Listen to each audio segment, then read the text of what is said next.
नमस्कार। हमारी खास पेशकश के साथ हाजिर हूं मैं अनुपम। प्रदेश की हर छोटी बड़ी खबरों को लेकर सोनभद्र में 10 अगस्त को हुए डबल मर्डर के मामले में पुलिस ने सनसनीखेज खुलासा किया है। कारोबारी की मौत की वजह वो पैसे बन गए जिन्हें लोगों को ब्याज पर दिया करता था।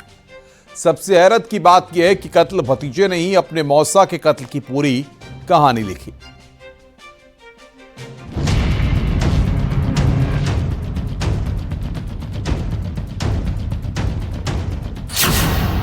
ब्याज का धंधा, पैसा मिला अंधा।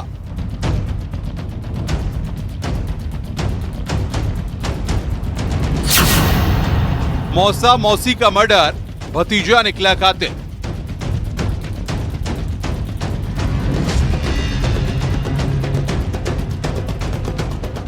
सोनभद्र में व्यवसायी धर्मेंद्र पटेल और उनकी पत्नी की हत्या का पुलिस ने सनसनीखेज खुलासा किया है। हत्या के पीछे जो वजह निकल कर आई है वो बेहद हैरान करने वाली है। यानी जिन पैसों के दम पर धर्मेंद्र ने अपना एम्पायर खड़ा किया था, ब्याज का वही बिजनेस उनके लिए काल बन गया और कत्ल कर साड़ू के बेटे ने लाश को उसी घर में सड़ने के लिए छोड़ दिया जहां बैठकर कभी धर्मेंद्र पैसों का हिसाब लिया करता था। 10 अगस्त को 5:30 बजे भोर में और 6 बजे के बीच में एक कारोबारी धर्मेंद्र पटेल और उनकी पत्नी मंजू पटेल दोनों की घर में घुसकर अज्ञात व्यक्तियों के द्वारा हत्या कर दी गई थी, चाकू गोंदकर। कहीं हुआ है, इसमें 3 अभियुक्तों की गिरफ्तारी हुई है।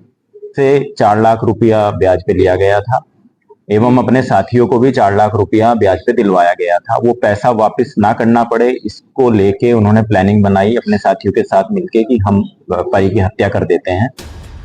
पुलिस ने इस कत्ल के खुलासे के लिए कई टीमें लगाई थी। 10 अगस्त को पति पत्नी की हत्या हुई थी, तभी से आसपास के सैकड़ों सीसीटीवी खंगाले गए। दर्जनों मोबाइल सर्विलांस पर लिए गए और तब कातिल से जुड़ा एक अहम सुराग मिला। साड़ू के लड़के कुंदन पटेल ने व्यापारी से 4 लाख रुपए ब्याज पर लिया था और साथियों को भी 4 लाख रुपए ब्याज पर दिलवाया था। फिर इन दोस्तों ने मौसा के मर्डर की कहानी लिखी। 10 अगस्त को घर में घुसकर पहले हत्या की गई और फिर घर में रखा हुआ सारा सामान, लाइसेंसी रिवॉल्वर वहां से उठाया और साथ ही 1.5 लाख कैश और सोने की ज्वेलरी को लूटकर फरार हो गए। इसमें पुलिस की 10 से ज्यादा टीमें हम लोगों ने लगा रखी थी जो हर एंगल पे काम कर रही थी। कोई सर्विलांस पे, कोई बीटीएस पे, कोई सीसीटीवी कैमरा पे, कोई बाइक की डिटेल निकालने पे, पता रसी, सुराग रसी, तमाम चीजों पे 10 से ज्यादा टीमें इसमें लगातार लगी हुई थी। और उसी के उसमें एसओजी, सर्विलांस और थाने की टीम के द्वारा सामूहिक प्रयास से इस घटना का अनावरण हुआ। इनको गिरफ्तार रॉबर्ट्सगंज खलियारी रोड से रात 1 बजे के लगभग किया गया है और इनके 2 साथी जो अन्य थे जो मौके से निकल गए थे उनको उरमोरा से पकड़ा गया है। खुलासे के लिए पुलिस की 10 से ज्यादा टीमें लगी हुई थी। हर टीम हर एंगल से एक क्लू खंगाल रही थी। जो पकड़े गए आरोपी नागेंद्र और लवकुश के ऊपर पहले से ही सोनभद्र और मिर्जापुर में कई धाराओं में मुकदमे दर्ज हैं। पुलिस पूछताछ में आरोपियों ने कई चौंकाने वाले खुलासे किए। आरोपियों ने बताया कि हिसाब की जो डायरी थी उसी के लिए सारी साजिश रची। मौसा ब्याज के पैसों का हिसाब इसी डायरी में रखते थे, लेकिन जब ये लोग डायरी चुराकर मौसा को मारने पहुंचे तो उनकी नीयत बिगड़ गई और घर में रखे जेवर गहने, कैश भी चुरा ले गए। साहब की जो डायरी ये लोग निकाल के ले गए थे और चेक भी ले गए थे, वहां से पासबुक भी ले गए थे। वो सिर्फ पर्पज यही था कि हमारा हिसाब, जो मर्डर करने वाले हैं उनका पर्पज ये था कि हमारा हिसाब किसी को ना मिल पाए और पैसा वापस ना करना पड़े। उसमें और लोगों के भी हिसाब हैं और उन बिंदुओं पे भी जांच की जाएगी कि वास्तव में किसी और का भी रोल है अथवा नहीं। तो लेके इनके मन में जो ब्याज पे पैसा तो ले लिए लेकिन वापस नहीं कर पाए, इसका लालच आया और इसी क्रम में उसकी हत्या व्यक्ति की गई है। अब पुलिस ने इस सनसनीखेज कत्लकांड का खुलासा करते हुए 3 आरोपियों को जेल की सलाखों के पीछे भेज दिया है। लेकिन इस खुलासे से एक संदेश साफ है, पैसों के लिए इंसान रिश्तों के कत्ल में भी नहीं हिचकिचाता है। Bureau report, news 18।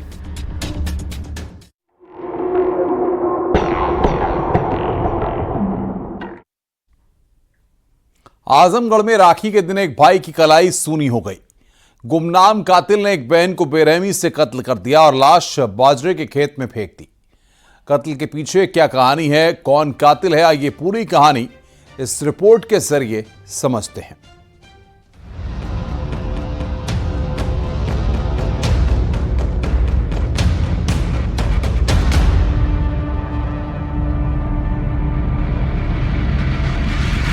एक कत्ल, 10 सुराग, कातिल की तलाश।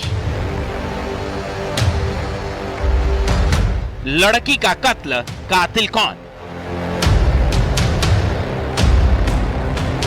आजमगढ़ का अहिरोलान थाना इलाका। पुलिस को खबर मिली कि बाजरे के खेत में एक लड़की की लाश पड़ी है।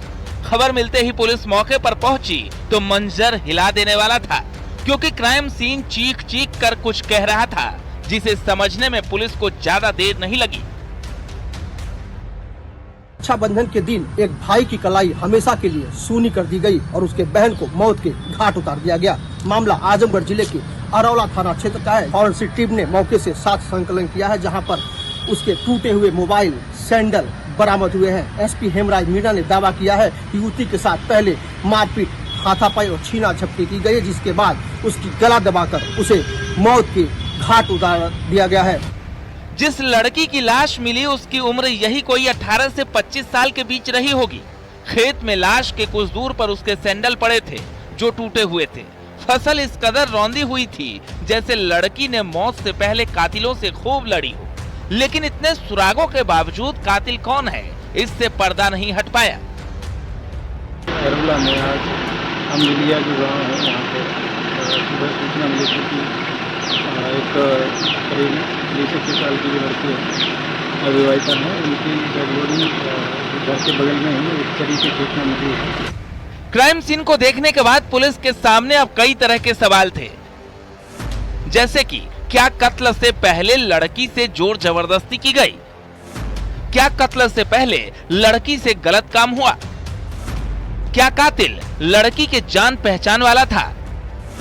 कत्ल के पीछे कातिल का मकसद क्या था? ऐसे तमाम सवाल हैं जिनके जवाब पुलिस तलाश रही है। इसी पे थाने की टीम, हमारी फॉरेंसिक टीम, सीओ, एसपीआर और मेरे द्वारा घटनास्थल का निरीक्षण किया गया है। अभी डेड बॉडी को पोस्टमार्टम के लिए भिजवाया गया है, बाकी परिजनों से पूछताछ की गई है। सर, मौके पर देखने से लग क्या रहा है कुछ? अभी इसमें देखने से लग रहा है कि जो लड़की है उसको गला दबा के मारा गया है। कत्ल की खबर से पूरा पुलिस महकमा हैरान था। खुद पुलिस कप्तान मौकाए वारदात पर पहुंचे। फोरेंसिक टीम ने भी घटना स्थल का मुआयना किया। मौके से कई ऐसे सबूत मिले जो कातिल तक पहुंचने में मदद कर सकते हैं।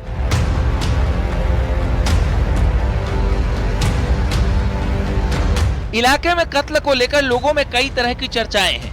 कोई इस कत्ल के पीछे प्रेम प्रसंग की थ्योरी बता रहा है, तो किसी का शक परिवार पर ही है। लेकिन जब तक कातिल का पता नहीं चलता, कत्ल का मकसद भी साफ नहीं हो पाएगा।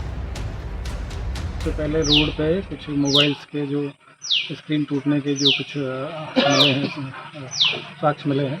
इसके अलावा जो मोबाइल तोड़ने के साक्ष्य मिले हैं, तो देखने से लग रहा है कि आपस में पहले किसी बात को लेकर झगड़ा हुआ है और उसके बाद में उसी दौरान उनको इन्हीं की चुन्नी से गला दबा के उनकी हत्या की गई है। फिर वहीं पे रोड के बगल में ही जो चरी का खेत है, वहाँ पे इनकी डेड बॉडी को ले जाके डाला गया है। फिलहाल आजमगढ़ पुलिस मामले की जांच में जुटी है। पुलिस की कई टीमें कातिल की तलाश में लगाई गई हैं।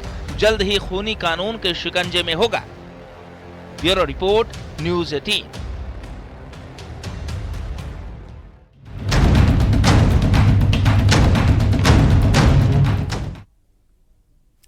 मुरादाबाद में एक हॉस्पिटल के अंदर नर्स से दरिंदगी की गई। हवस का ये खेल किसी और ने नहीं बल्कि वहां के डॉक्टर ने खेला। ऐसे आरोप हैं, यानी जो डॉक्टर सुरक्षा की गारंटी मांग रहे, उन्हीं के बीच बेटियां सुरक्षित नहीं हैं। क्या ये पूरा मामला, आइए इस रिपोर्ट के जरिए देखते हैं।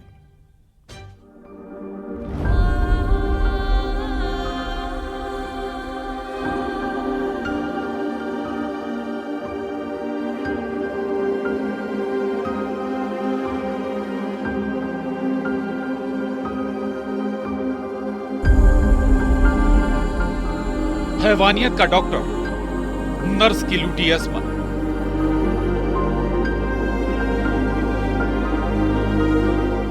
साथियों ने दिया दगा, अस्पताल में दरिंदगी। बेटियां कितनी सुरक्षित हैं, इसके आंकड़े और सच्चाई दो अलग अलग चीजें हैं।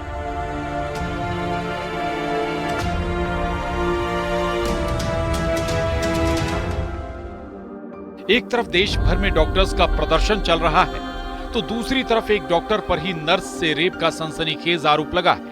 यानी जो डॉक्टर सुरक्षा की गारंटी मांग रहे हैं, उन्हीं के बीच बेटियां सुरक्षित नहीं हैं।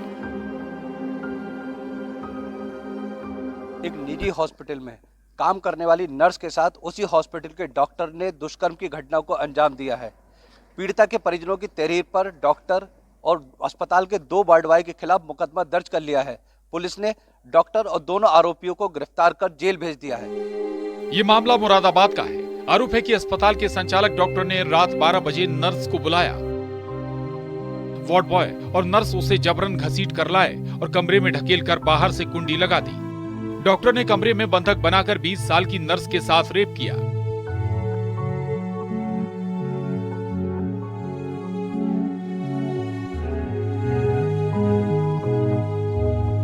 बेटी जो कि एक क्लिनिक के अंदर नर्सिंग कर्मी है, उसी क्लिनिक के डॉक्टर द्वारा उसकी बेटी के साथ दुष्कर्म किया गया।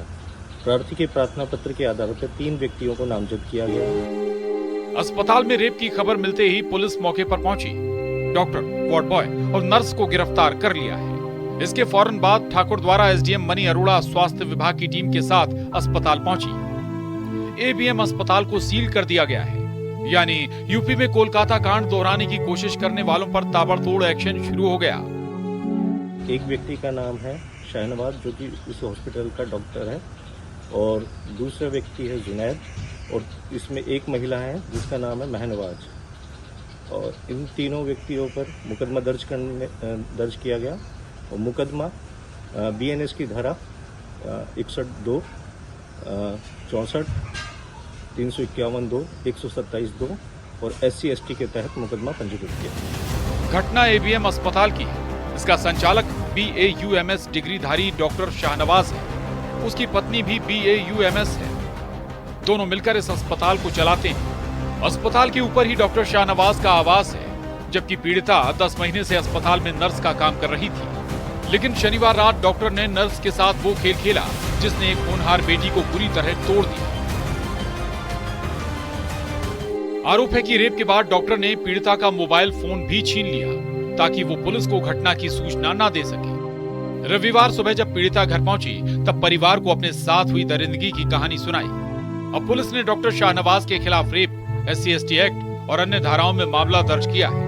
साजिश में शामिल जबकि नर्स मेनाज और वार्ड बॉय जुनैद के खिलाफ कई संगीन धाराओं में रिपोर्ट दर्ज की गई है। मुकदमा दर्ज होने के बाद थाने स्तर पर एक टीम गठित की गई और तीनों व्यक्तियों की गिरफ्तारी कर ली गई।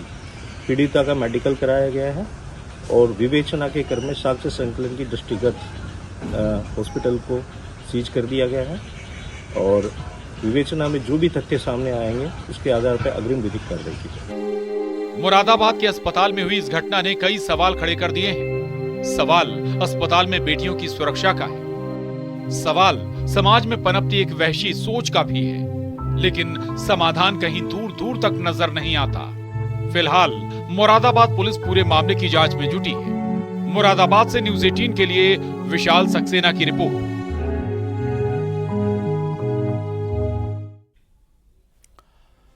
जो खबर अब हम आपको दिखाने जा रहे हैं वो सावधान करने वाली है। घर के बाहर लगे एसी की आउटडोर यूनिट सड़क पर खड़े 2 लड़कों पर गिर जाती है, जिससे एक लड़के की मौत हो जाती है। देखिए हमारी रिपोर्ट।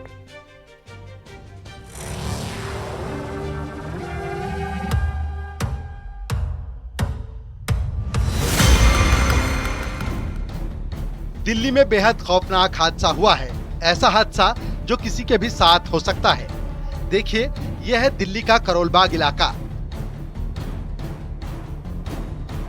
सीसीटीवी फुटेज में जो लड़के दिखाई दे रहे हैं, एक स्कूटी पर बैठा हुआ है और दूसरा उसके पास खड़ा हुआ है। दोनों दोस्त आपस में बात कर रहे हैं। दोनों इस बात से अनजान थे कि अगले पल उनके साथ क्या होने वाला है। मौत इनके सिर पर मंडरा रही थी। देखिए, दोनों ने एक दूसरे को गले लगाया और अगले 1 सेकंड में दूसरी मंजिल पर लगे एसी की आउटडोर यूनिट इनके ऊपर गिर पड़ी। सब कुछ इतना जल्दी हुआ कि कोई कुछ समझ ही नहीं पाया। दोनों लड़के नीचे गिर गए। दोनों को फौरन अस्पताल ले जाया गया, लेकिन एक लड़के की अस्पताल पहुंचने से पहले ही मौत हो चुकी थी। दूसरा गंभीर हालत में अस्पताल में भर्ती है। ये घटना शनिवार 17 अगस्त की शाम की है। जो लड़का स्कूटी पर बैठा था उसका नाम जितेश था और पास खड़े लड़के का नाम प्रांशु। देखिए, जितेश जाने ही वाला था, लेकिन जाने से पहले वो अपने दोस्त से बातें करने लगा और गले लगाने के लिए रुका रहा और चंद सेकंड की यही देरी जान पर भारी पड़ गई। पुलिस ने आईपीसी की धारा 125 से यानी दूसरों के जीवन या व्यक्तिगत सुरक्षा को खतरे में डालने और धारा 106 यानी लापरवाही से मौत का कारण बनने के तहत केस दर्ज कर लिया है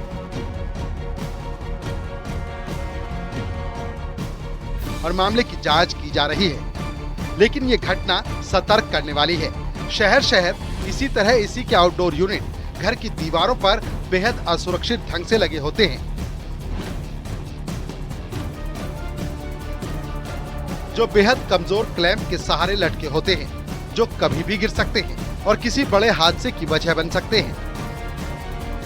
दिल्ली में हुए दर्दनाक हादसे के बाद से जहां एक और उस बच्चे की मौत हो गई, तो वहीं अगर वास्तविकता जानने के लिए इस वक्त न्यूज़ 18 ग्राउंड जीरो कानपुर में, कानपुर के इस एक ऐसा कॉम्प्लेक्स है जहां फ्लैट्स हैं, मकान हैं, ऑफिसेज हैं, ऐसे में लोग एसी के आउटडोर ज़रूर लगाते हैं। आप देख सकते हैं जहां तक नज़र जा रही है लाइन से एक ग्रुप बना हुआ है। देखिए, आउटडोर, अगर इस आउटडोर की बात की जाए तो मोस्टली होता क्या है कि अपने घर में लोग स्प्लिंट एसी लगाते हैं और आउटडोर उसका बाहर रहता है और ये सिर्फ 2 क्लम्प्स पे टिका होता है और 2 क्लम्प्स में 3 और 3 6 पेचों पर ये लगभग 40 से 50 किलो का वजन होता है, इस पर रुका रहता है। और ऐसे तमाम जगह अगर देखा जाए, अगर हम बात सामने की बिल्डिंग की बात की जाए जहाँ तक कैमरे की नजर जा रही है, लाइन से कैंपस में लगे रहते हैं और कम ज़्यादा होते हैं। लोग सिर्फ अपने घर के अंदर न रखे से बाहर रखते हैं ताकि एक एयर को खींचे और घर में और कमरा कूल रहे, मगर मानकों को ये ताक पर रखे जाते हैं और जिसकी वजह से कहीं ना कहीं अक्सर ये तो क्लम्प टूट जाते हैं, क्लम्प गिर जाते हैं और ऐसा ही एक हादसा दिल्ली में हुआ। और मैक्सिमम लोग जहां विंडो एसी नहीं लग पाता वहाँ स्प्लिंट एसी लगाते हैं और स्प्लिंट एसी के बाद इसको बाहर आउटडोर को रखते हैं। कुछ लोग 2 खंड के मकान में, कुछ लोग 3 खंड के, कुछ लोग ऑफिसेज में लगाते हैं और जहाँ जो आउटसोर्स है इसका एयर कंडीशन का जो आउट पैनल है इसको बाहर लगाया जाता है। यानी 6 नट और बोल्ट पर 40 से 50 किलो तक का माल, और क्योंकि जिस दीवार पर इसे ग्राउट किया जाता है उसकी मजबूती नहीं देखी जाती है, उसको ब्रैकेट्स नहीं देखे जाते प्रॉपर लगे और लोग चंद रुपयों के लालच में लगा लेते हैं। अब देखना ये होगा कि अधिकारी अब कब जागते हैं और इस पर कब कंप्लाइंस होता है। सावधान रहने की जरूरत है। अगर आपके घर में भी एसी की आउटडोर यूनिट बाहर की ओर दीवार पर लटकी है तो चेक करें कहीं उसके क्लैंप ढीले तो नहीं हो रहे, वरना ऐसा हादसा किसी के साथ कहीं भी कभी भी हो सकता है। Bureau report, news 18। गाजियाबाद से खबर है जहां पर रिश्वत लेने का आरोपी दरोगा सस्पेंड हो चुका है। वीडियो वायरल होने के बाद निलंबन की कार्रवाई की गई है। दरोगा की तैनाती लोनी बॉर्डर के संगम विहार चौकी पर थी। दरोगा पर वादी से 20,000 की रिश्वत लेने का आरोप लगा है। जांच के बाद आरोपी दरोगा जगपाल को सस्पेंड किया गया है।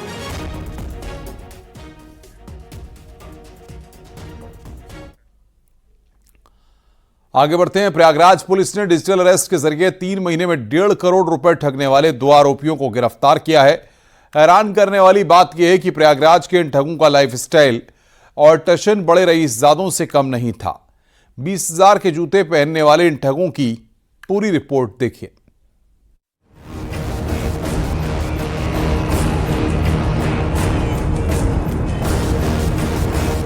13,000 की टी शर्ट, 20,000 के जूते, हाई प्रोफाइल लाइफस्टाइल, आप हैरान रह जाएंगे।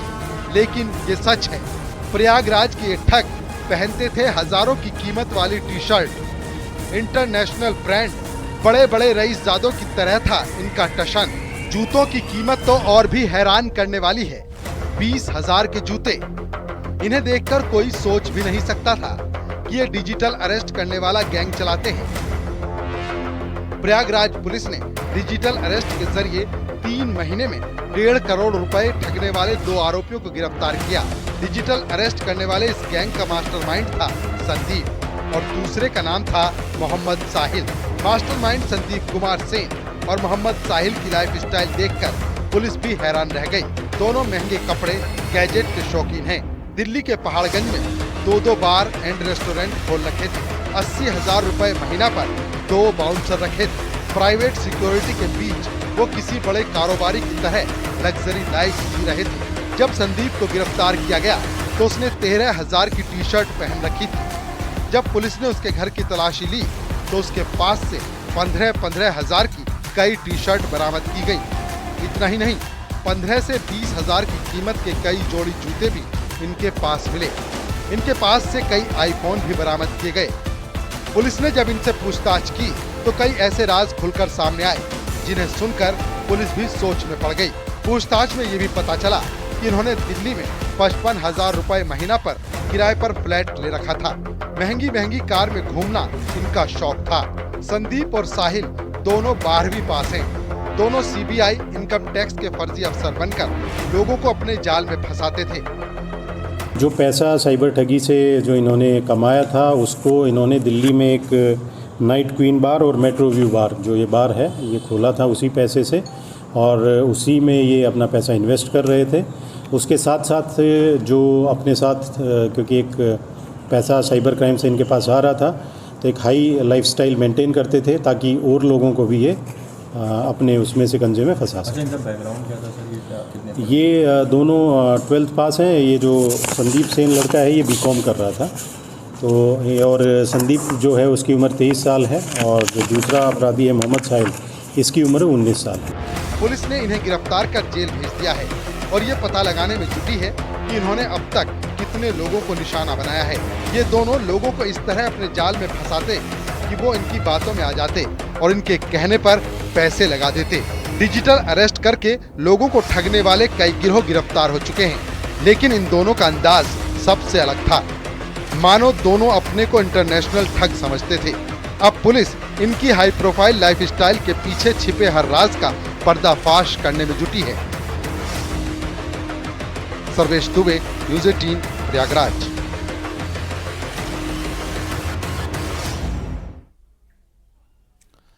एसटीएफ ने अवैध शराब बनाने और बेचने के इंटरस्टेट गिरोह का खुलासा हुआ है। सूरजपुर, नोएडा में अवैध और मिलावटी शराब बनाने की फैक्ट्री का पर्दाफाश किया गया। गिरोह के सरगना समेत 4 शातिरों को एसटीएफ ने गिरफ्तार किया है। सभी शातिर कानपुर नगर के रहने वाले हैं। रेड के दौरान फैक्ट्री से भारी मात्रा में अवैध शराब, स्टिकर, होलोग्राम, अल्कोहल, स्प्रिट, शराब बनाने वाला रंग और पैकिंग मशीन बरामद की गई है। राज्य के कई शराब ठेकों में सेल्समैन से मिलकर यह शराब सस्ते में बेची जा रही थी।